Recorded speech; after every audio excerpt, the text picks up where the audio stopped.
स्वास्थ्य मंत्री जी बड़े बड़े बोलते हैं जी, सब बढ़िया इलाज। अरे वो बोलते हैं कि कॉमेडी करते हैं, तो हमको तो उसका बातें समझ में नहीं आता।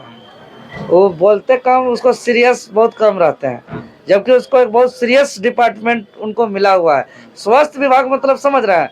जब जवाहर नमस्कार, मैं इस वक्त रिम्स में पहुंचे हैं और देखिए जेलकट पार्टी के वरीय उपाध्यक्ष देवेंद्र महतो यहाँ पे विजिट करने के लिए पहुंचे हैं। क्या कुछ देखने को मिला देवेंद्र दा? देखिए, रिम्स झारखंड का सबसे बड़ा हॉस्पिटल, जहाँ पे हर प्रकार के इलाज, बड़े से बड़े गंभीर बीमारियों का भी इलाज यहाँ किया जाता है। और सरकार का भी भारी भरकम बजट इस हॉस्पिटल के नाम से है। लेकिन यहाँ के मरीज लगातार शिकायत करते हैं कि किसी का एक्सरे नहीं हो रहा है, किसी का एमआरआई नहीं हो रहा है, किसी का सीटी स्कैन नहीं हो रहा है, तो किसी का सही पे इलाज नहीं हो रहा है, डॉक्टर का विजिट नहीं हो रहा है, तो यहाँ पे दवाई का उपलब्ध नहीं हो रहा है। तरह तरह का इस तरीके का मामला लगातार शिकायत आता है। तो ही मरीजों के शिकायत पर हमने आया तो देखा कि वास्तव में यहाँ इलाजरत मरीज का जितना, एक पेशेंट को जितना ज़रूरत का मेडिसिन है, दवाई है, उतना दवाई यहाँ रिम्स में उपलब्ध नहीं है। यह सच्चाई है। और लगातार खबरों में देखते हैं कि कई जगह सीएचसी सेंटर में भी कि सरकारी दवाई को लाया जाता है, फिर कहीं और ट्रांसफ़र किया जाता है। तो जिसकी वजह से जो पेशेंट को इलाज के दौरान जो दवा उनको आवश्यकता है, वो दवाई समय पे उपलब्ध नहीं हो पाता है।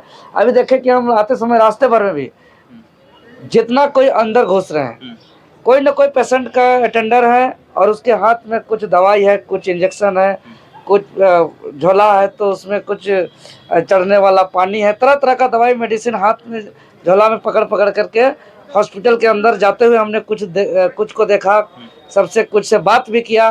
तो सब कोई बाहर प्राइवेट दुकान से दवाई खरीद के जा रहा है।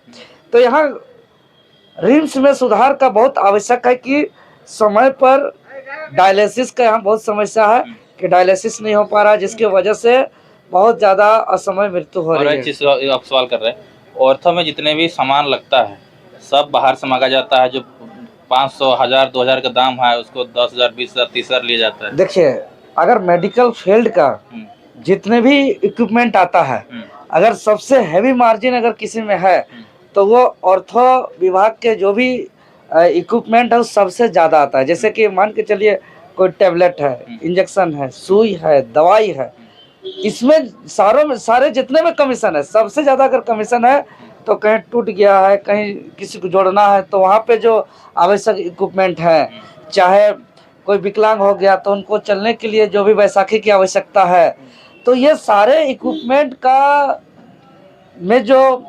कमीशन है और उसमें जो दाम है वो सबसे ज़्यादा दाम है।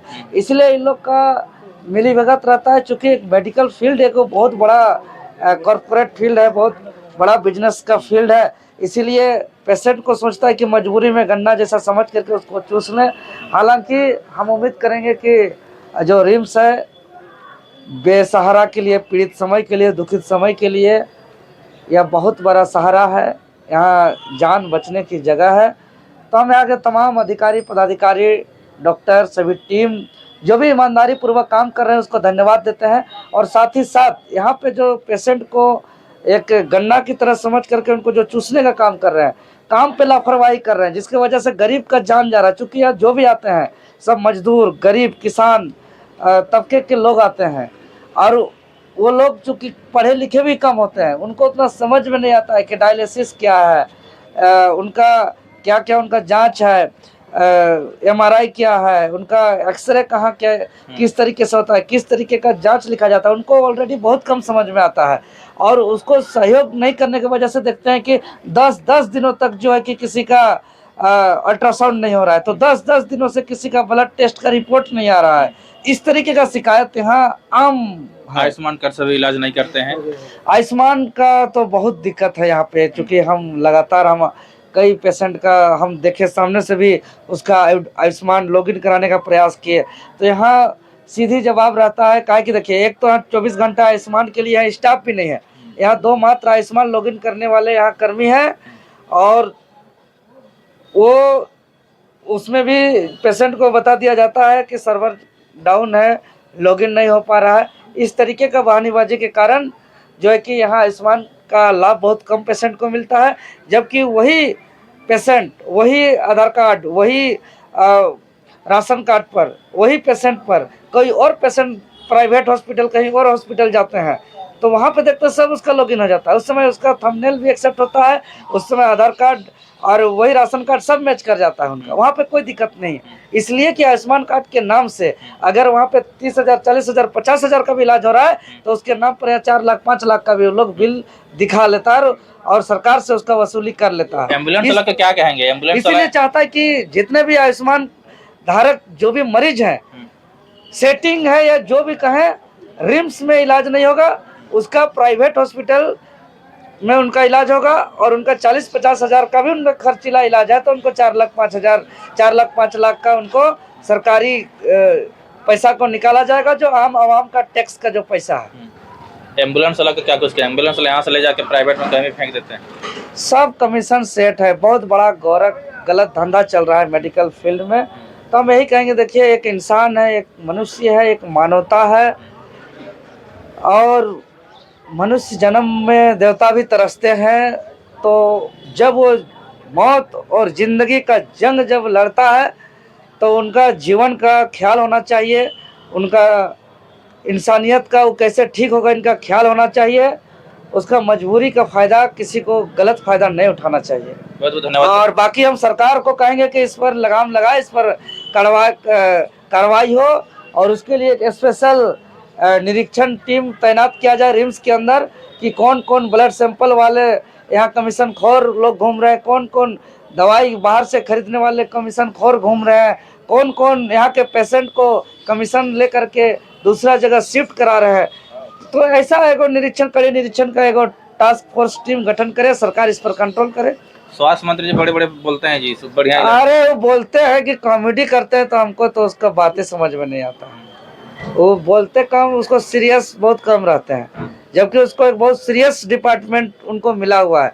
स्वास्थ्य विभाग मतलब समझ रहे हैं, जब आदमी पेशेंट हो, जब आदमी बीमार होता है, बीमारी मतलब कि वो या तो मौत या जिंदगी का जंग वो लड़ते रहता है। बाकी विभाग में थोड़ा बहुत लापरवाही हो तो बहुत ज़्यादा असर नहीं होता है कि भाई चलिए, बाकी मनरेगा विभाग है या ग्रामीण विकास विभाग है या जो अन्य विभाग है वहाँ लापरवाही होगा तो आज का काम कल होगा, लेकिन स्वास्थ्य विभाग ऐसा है, अगर आज का काम अभी नहीं होगा, आज का काम आज नहीं होगा तो वो उसका शरीर देह छोड़ करके वो इस धरती से चला जाएगा, उसका मौत हो जाएगा, उसका मृत्यु हो जाएगा समय। ये इतना सीरियस विभाग है, इतना सीरियस डिपार्टमेंट है, लेकिन अगर उतना ही सही चलता, अगर स्वास्थ्य मंत्री उतना ही बेहतर बताते तो सारे मंत्री माननीय लोग आज पारस हॉस्पिटल और मेडिका हॉस्पिटल और ऑर्किड हॉस्पिटल क्यों जाते, इनका जवाब देना चाहिए उनको। उन लोग, आप बोलना चाहते हैं उन लोग भी यहाँ इलाज कराएं? सब माननीय मंत्री, विधायक, नेता, यहाँ के अधिकारी पदाधिकारी सबका इलाज रिम्स में हो या सरकारी अस्पताल में हो। झारखंड सरकार कैसे काम कर रहा है? झारखंड सरकार तो हम नहीं कहेंगे कि सही काम कर रहा है, क्योंकि आज जो भी वादा करके आई थी वो सरकार, चाहे वो स्वास्थ्य विभाग की बात करें या रोजगार की बात करें या डेवलपमेंट की बात करें या नीति कानून बनाने की बात करें, कोई काम हो नहीं रहा है। ऊपर से देखें, कल यहाँ के एक IAS विनय चौबे और उसके साथ में गजेंद्र सिंह जी, दोनों को यहाँ के भ्रष्टाचार के मामले पर जो है कि उनको गिरफ्तार करके जेल भेज दिया गया है। और 29 करोड़ नहीं 100 करोड़ का मामला है, CBI जांच होगा तो कितना करोड़ का उसका कोई हिसाब नहीं है। इससे पहले देखिए कितना देखिए आपका DC रहते हुए छवि रंजन, आपका यही भी बगल में पूजा सिंघल, उनका जो है कि भूहरी जमीन में जो है कि उनका फर्जी तरीके से हॉस्पिटल चल रहा है, लूट चल रहा है। आप देख रहे हैं कि लगातार कितना एस चक्रवर्ती, ऐसे कई अधिकारी पदाधिकारी, कम से कम 6ठा IAS है झारखंड का जो भ्रष्टाचार के मामले पर जेल गया है। इसीलिए बोलना चाहते सरकार विफल है, बिल्कुल विफल है। तब तो लगातार यहाँ के IAS लोग जेल जा रहे हैं, कंट्रोल में नहीं है यहाँ के IAS, यहाँ के ब्यूरोक्रेट्स मनमानी तरीके से लूट रहे हैं, तबाही मचाए हुए, इसीलिए यहाँ के आम पब्लिक तबाह है। बहुत बहुत धन्यवाद। धन्यवाद।